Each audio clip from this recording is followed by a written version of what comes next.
दोस्तों, तो मैंने लगातार 2 बार कैसे पारा मेडिकल क्रैक कर चुका हूं, तो आप लोग भी आराम से 2 बार पारा मेडिकल क्रैक कर सकते हैं। तो मैंने लाया है इस टॉपिक पर, बहुत सारे आप लोग भाई बहन के कमेंट था कि भैया जब पारा मेडिकल आप क्रैक किए थे तो ये कितने सब्जेक्ट से क्वेश्चन आता है और कौन कौन सब्जेक्ट से कितना क्वेश्चन आता है और कितना क्वेश्चन को अटेम्प्ट करें कि आप मेरा पारा मेडिकल निकल जाए और अच्छा खासा रैंक आ जा सकता है। तो मैंने आप लोग को विशिष्ट बताने वाला हूं। देखिए, मैंने 3 बार पॉलिटेक्निक क्रैक किया है, 2 बार पारा मेडिकल क्रैक किया, 2 बार आईटीआई क्रैक किया। टॉपर है, टॉपर बनाएंगे खुद। क्लास 10 में टॉपर थे, स्कूल टॉपर और टॉपर बनाएंगे।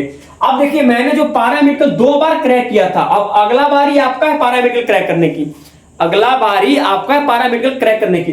देखिए, क्रैक करने के सीक्रेट मैं बता रहा हूं पारा मेडिकल की।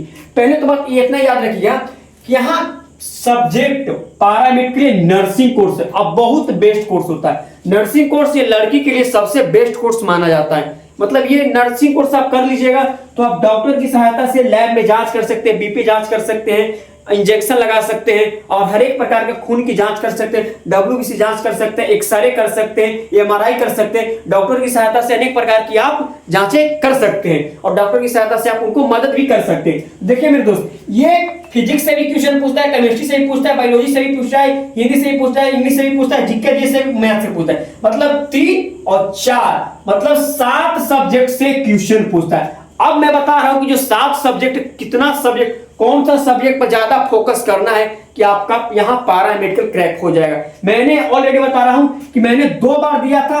तो पहला बार रैंक 1000 के अंदर, दूसरा बार 500 के अंदर और दोनों बार बेस्ट कॉलेज के साथ, बेस्ट टॉप कॉलेज के साथ मेरा नर्सिंग कोर्स मिला था।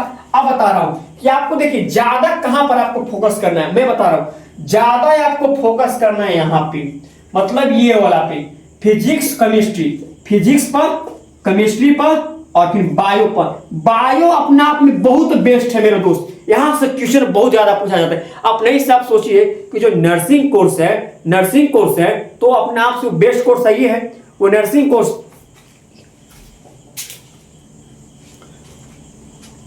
नर्सिंग कोर्स है तो समझिए कि नर्सिंग कोर्स तो बायो के मतलब शरीर के रिलेटेड से ही रहेगा।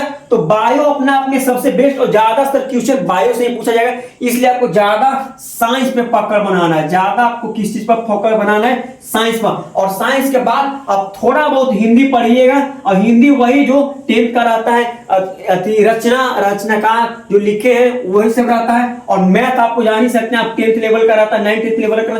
इंग्लिश पर नो फोकस मारिए, इंग्लिश पर कोई फोकस नहीं। 10 क्वेश्चन पूछता है, उसमें से अगर मारिएगा ना तो आपको ऑब्जेक्टिव 3 से 4 आराम से सही हो जा सकता है। उस पर नो फोकस करना है, कुछ नहीं, बस अब ज्यादा नहीं फोकस करना है। आप साइंस को इतना पकड़ बनाइए, अगर साइंस इतना आपको पकड़ हो जाएगा और थोड़ा बहुत हिंदी और थोड़ा बहुत मैथ, आप 10th एग्जाम दिए होंगे और 12th एग्जाम दिए होंगे तो आपको पूरा अनुभव होगा कि साइंस पूरा पकड़ होगा। और इतना टफ नहीं पूछता है, यहाँ न्यूमेरिकल उतना नहीं पूछता है, यहाँ डायरेक्ट ऑब्जेक्टिव क्वेश्चन पूछता है। मतलब क्षार क्या है, उदासीन किसको बोलते हैं, मतलब उदासीन 7 से कम को बोलते हैं, 7 से अधिक को बोलते हैं। ऐसा क्वेश्चन केमिस्ट्री में पूछा जाता है। फिजिक्स में पूछेगा कि फिजिक्स का जनक कौन है, तो न्यूटन है। ऐसा क्वेश्चन पूछा, बहुत इजी क्वेश्चन पूछा जाता है मेरे दोस्त। और लोग तो बोलता है टफ बना देता है, जिसको से नहीं निकल रहा है तो उसके लिए तो टफ ही है। मैंने ऑलरेडी 2 बार क्रैक कर चुका हूं और बहुत लोग से नहीं निकलेगा तो उसके लिए बहुत टफ है। मैं बता रहा हूं, तो मैं यही आप लोग की बताया आया था कि देखिए ये जो 7 सब्जेक्ट है, आपको 7 सब्जेक्ट पर ज्यादा फोकस नहीं करना है। आपको सिर्फ 3 सब्जेक्ट साइंस और हिंदी मैथ,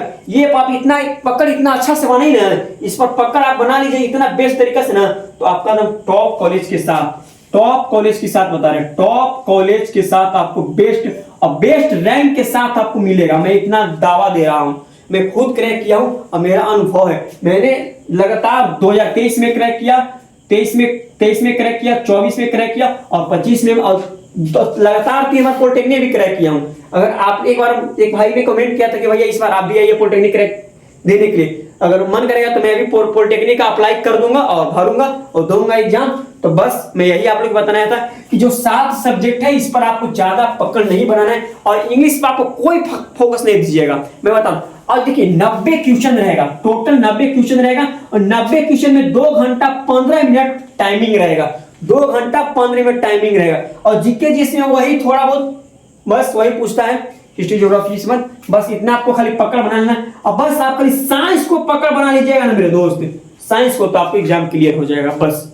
और नहीं तो आप एक हेल्थ पब्लिकेशन का बुक ले सकते हैं, बहुत कम पैसा मिलता है, 100-200 रुपया मिलता है उसको ले लीजिएगा और उससे पढ़िएगा, नहीं तो आप किसी का ऑनलाइन संस्था से भी बैच परचेज करके आराम से पढ़ सकते हैं। तो मैंने तो किसी भी संस्था से ऑनलाइन बैच नहीं परचेज किया हूं, अभी तो कोई नहीं, ना पॉलिटेक्निक का क्रैक बैच परचेज किया, ना ITI का परचेज किया, और नहीं पैरामीटर का बैच परचेज किया, और नहीं मैंने 10th में परचेज किया था, और नहीं मैंने 12th में परचेज किया था। मैंने सिर्फ अभी BPSC का मतलब UPSC लेवल का बैच थोड़ा परचेज किया हूं, जिससे कि हाईलिस्ट तैयारी अच्छा से हो सके। बस यही आप लोग के बताने आया था। और आपको खाली साइंस और हिंदी मैथ को आप पकड़ बनाइएगा और बेस्ट तरीका से आपको रिजल्ट निकल जाएगा। और रिजल्ट निकलने के बाद एक बार मेरा वीडियो में आके कमेंट कीजिएगा। बस आपको 90 क्वेश्चन में 60 क्वेश्चन आप सही मार दीजिएगा ना, तो 1000 के नीचे आपको रैंक आ जाएगा। मैं फुल दावा के साथ बता रहा हूँ। मैं कभी भी एक बार में अगर गिन के देखना कि 60 क्वेश्चन से ज्यादा सही हो गया तो समझ जाओ कि सिलेक्शन पक्का हो जाएगा। बस इतना गारंटी दे रहा हूं। और मैं कभी भी ऑब्जेक्टिव मारता हूं तो पहले जो सही रहता है, जो पूरा कॉन्फिडेंस रहता है कि हाँ ये सही है, तभी उसको अटेम्प्ट करता हूं, नहीं तो उसको छोड़ देता हूं, फिर उसको बाद में मारता हूं। बस यही कहने आता। तब तक के लिए मेरे दोस्त जय हिंद। मिलते हैं नेक्स्ट वीडियो में। इसी प्रकार प्यार दुला देते रहे भैया को, ताकि आप ही को मैं ज्ञान देते आता हूं। कहे कि मेरे पास ऑलरेडी थोड़ा बहुत ज्ञान है तो मैं बांटता हूं आप लोग की, आपको थोड़ा साझा करता हूं, आपको भाई बहन मानता हूं, परिवार मानता हूं। बस आप लोग सपोर्ट कीजिए ताकि मैं भी आगे बढ़ सकूं। ठीक है, मिलते हैं नेक्स्ट वीडियो में। तब तक के लिए जय हिंद।